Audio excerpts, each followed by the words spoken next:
Good morning, everybody, and thank you for joining us.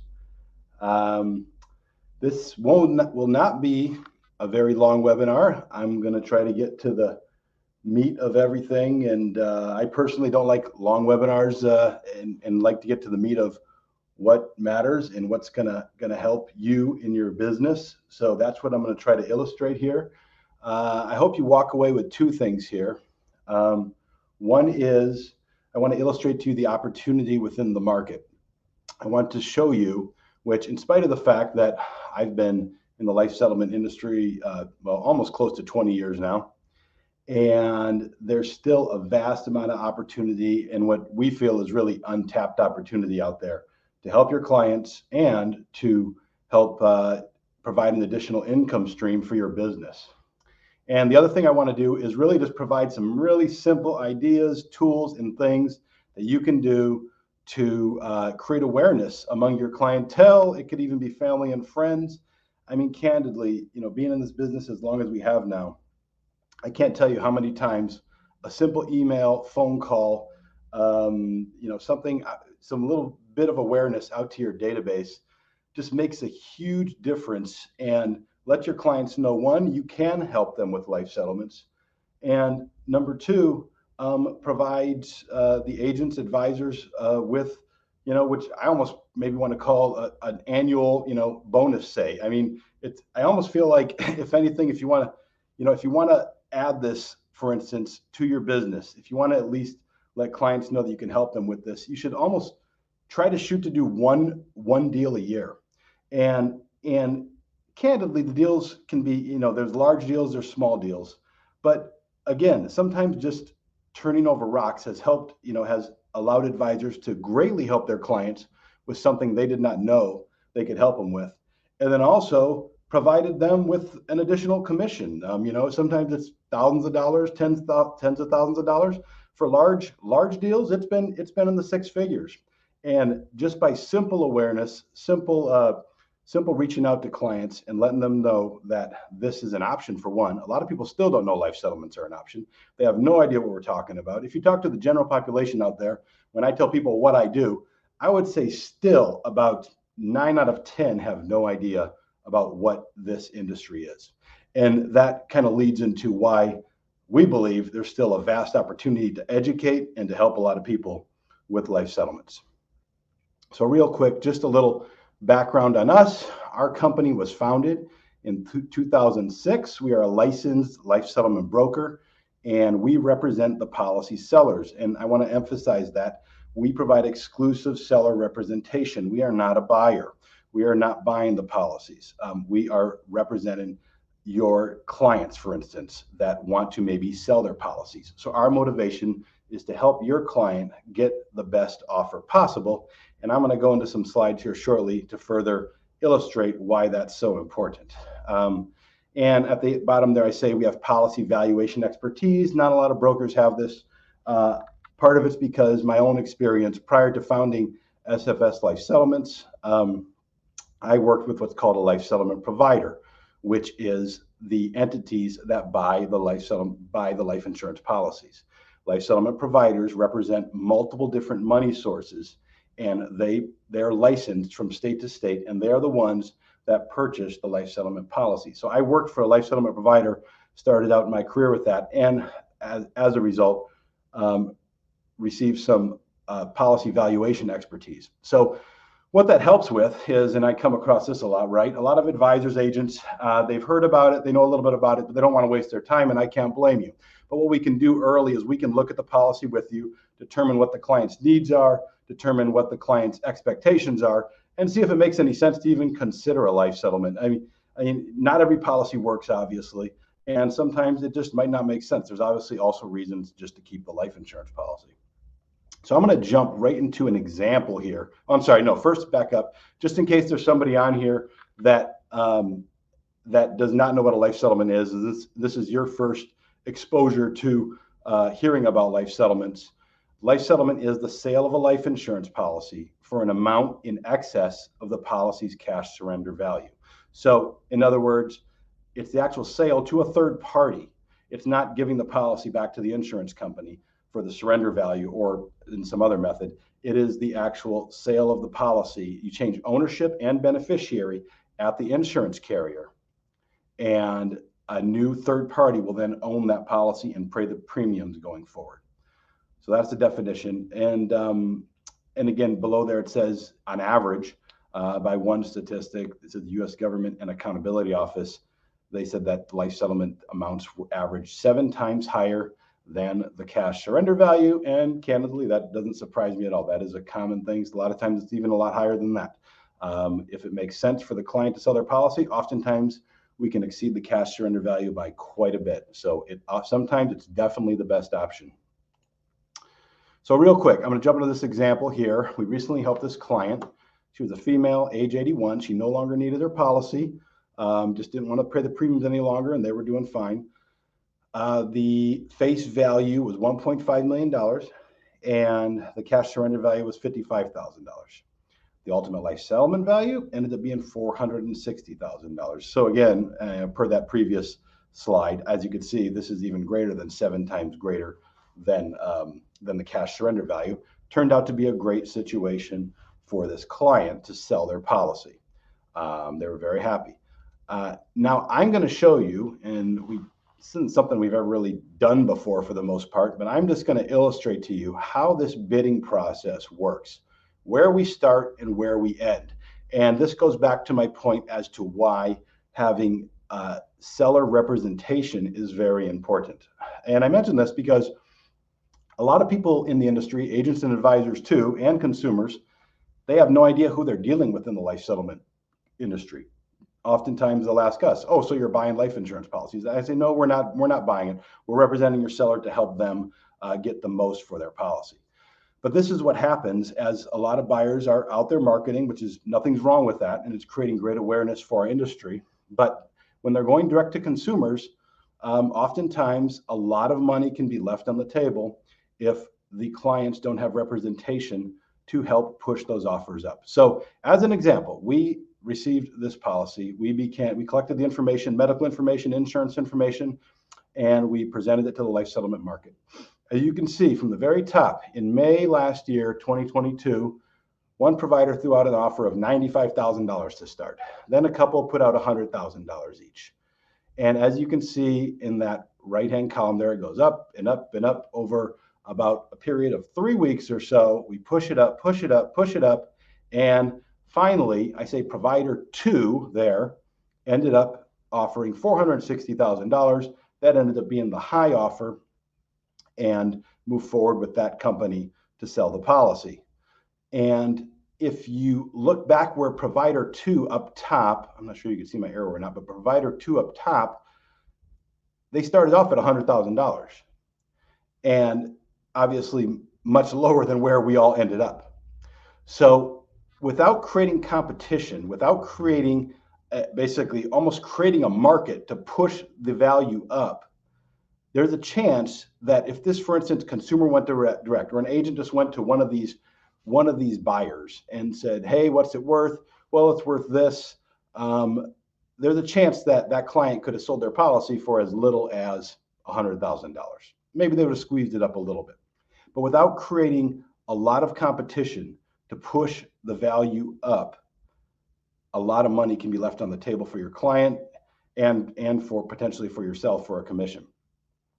So I think it's important to illustrate how important it is, again, to have representation and to know that this isn't, let me give you an example. This isn't real estate per se, in that you know what the comps are on your block, right? What the house next door sold for.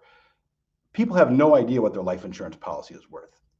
And as a result, buyers sometimes can offer a lot less and get a policy for a lot cheaper. And what's a buyer's ultimate goal all the time, right? A buyer's ultimate goal is to get something for as cheap as possible. And they are doing nothing wrong by doing that. They are the buyer. They represent investors. Those are their clients. They're not doing anything wrong, as far as marketing and as far as trying to get a policy for as cheap as possible. That's what they're supposed to do. The investors are their clients. The point is your clients or whoever, we represent the seller and they are our clients. And our job is to push these offers up. And if you want to look at this, you can think this is an anomaly, this isn't typical. No, this is very typical.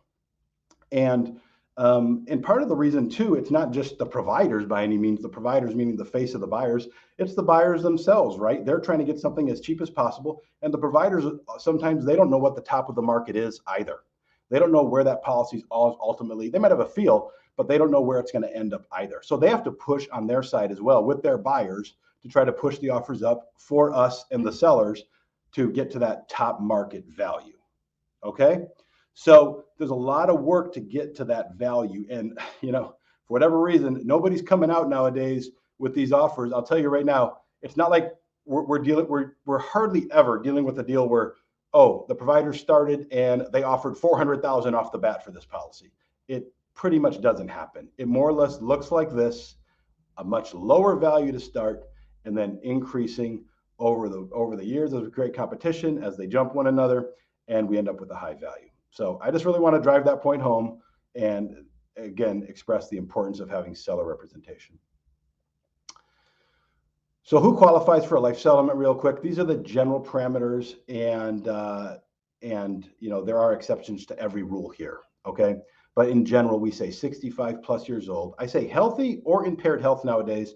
The reason being is that there are buyers who are buying policies on healthy insureds. Typically, they do have to be, I would say, 70 plus years old.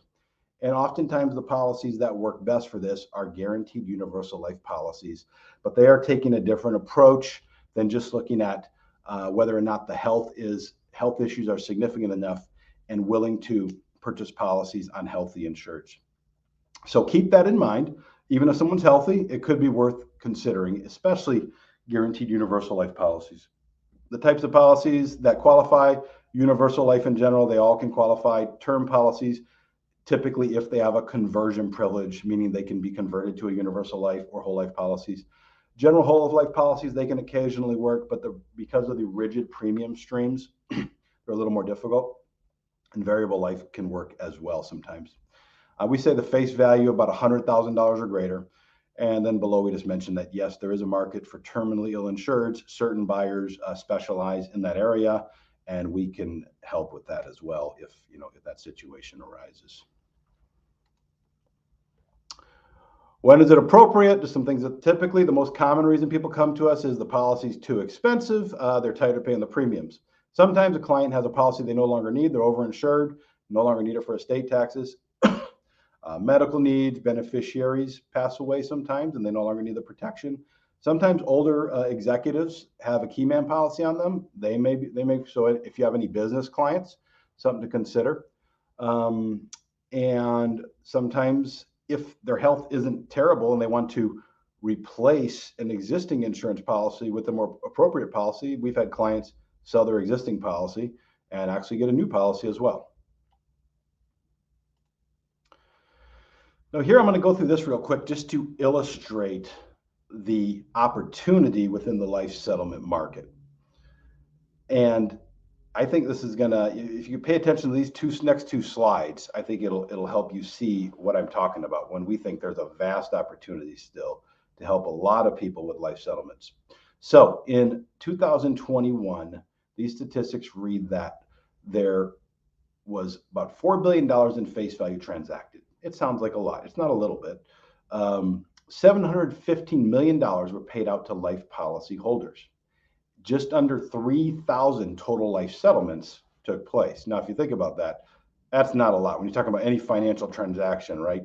I mean, how many life insurance policies are written every year in the millions, et cetera? We're talking about under 3,000 total policies sold in the life settlement market in 2021. That's not a lot of policies. And I just mentioned it within the market. 43 states have regulation, and there are 30 plus life settlement providers across the country, although candidly, there's probably about 12 to 15 that are really active nowadays, but we do have relationships with all 30 plus. Now here's the potential. So the annual lapse rate of people 65 plus years old. Over 1.1 million policies of people 65 plus are lapsing every year for a face value of 140 billion. Now, just to go back to that slide again here, we in the life settlement market transacted 4 billion in face value, under 3,000 total policies, right? Here you have 1.1 million lapsing, face value of over 140 billion. Now, they're not going to all qualify. Not just because someone's 65 plus years old does not mean that it's going to qualify for a life settlement by any means. However, let's just say, which is probably right, we probably, out of all the policies we see, about 20% or so, 20 to maybe 30% are real candidates. Let's just say 20%. So that'd be 220,000 policies for a face value of $28 billion. Okay? So if you take that into consideration, we are talking about, again, way more policies that may be eligible for a life settlement, way more in face value. And if you know, the average life settlement sale, say, is around 20%, it hovers around there. So that's over $5 billion in potential purchase dollars that could be going to these clients, and as well, you know, creating additional commissions for you and your business. And again, if you go back and look at, we're talking about under 715 million was paid out to life policy holders. And conservatively, we think we're saying that over 5 billion could be being distributed within the life settlement market. So again, we think there's vast potential still to create awareness and to get the word out that you can help people with a life settlement. So what are the benefits for clients? I mean, maybe it's somewhat obvious, but they get a lump sum of cash, and after they sell the policy, they no longer pay the premiums any longer, and it just says they can use the policy, the cash, for whatever they like: extended care costs, long-term care insurance premiums, vacation, grandchildren, donation, etc. One more, speaking of benefits, I like to always point this example out. Here's something else to think about for some clients who perhaps don't need the cash at this point, but are tired of paying premiums. This can oftentimes be a great situation. In this particular situation, this female client, she was age 84. The family did not want to pay premiums any longer, but they would still like some coverage if possible. It was a return of premium policy. The face value was $6 million. The cash surrender value was $80,000. And we were able to establish a retained death benefit. The provider provided the retained death benefit of $4.2 million. It's basically carved out of the death benefit for the family as irrevocable beneficiaries. So upon the time of the passing of their mother, $4.2 million is going to the family, and they no longer have to pay premiums, just like a life settlement. So you don't get cash in this situation, but they get that death benefit carved out for them. And that could oftentimes be a very attractive situation, again, for clients who don't necessarily need the cash, but kind of not sure they want the policy or tired of paying the premiums. These can work out really well. They're not always easy to structure or do, candidly, and there's a handful of funders that specialize in it and do it more than others. But yeah, don't hesitate to reach out if you could think of clients or people who might qualify for this type of transaction.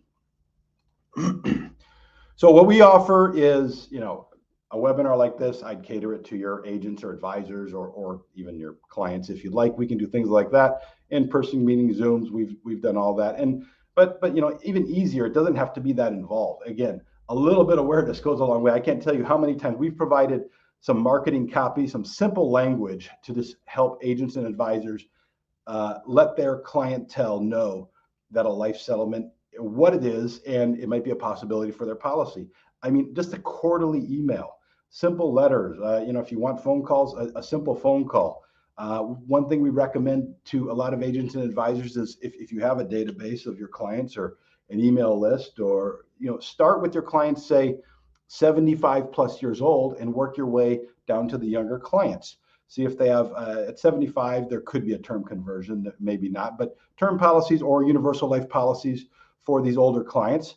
And, you know, obviously it's one reason just to reach out to your client. You always want to check in on them. But number two, let them know this is a possibility if things ever changed or want to look at. I mean, the last thing you want to do is be the advisor or agent that left the policy lapse and they just didn't know about a settlement and they just let it go because they thought, hey, I'm tired of paying the premiums. It happens, It happens way more than it should. And so again, creating some awareness that you can help them with this is great, because if not, there's a good chance, if they do know about life settlements at all, if they did see an ad on TV, they're going to call that ad on TV, and somebody else is going to try to help them with it. And again, they're probably it's negative in two ways. One, they're probably going to receive a very low offer if they do decide to sell their policy and it's eligible. Number two, you'll miss out on the business opportunity and further relationship growth with your client that you could have helped them with this. So we provide all kinds of support, and it doesn't take much. It really doesn't. We've seen it happen again and again. Simple reach out, simple follow up, and there's a lot of positive situations that can come out of it to help people with a life settlement. And I just mentioned we're here for the long term, so we are about long-term relationship and support, and that's what we're looking for with our clients. And when I say our clients, mainly advisors and agents like yourselves. Well, I kind of just killed this point, but simple ideas for awareness. Again, I mentioned that already. Client portfolio review, UL conversions, or email campaigns. Again, that's kind of I kind of went into the next slide already. So a little awareness goes a long way. And that's all I have for now. There's my contact information, telephone number there. If you just put extension 1, that goes directly to me. And that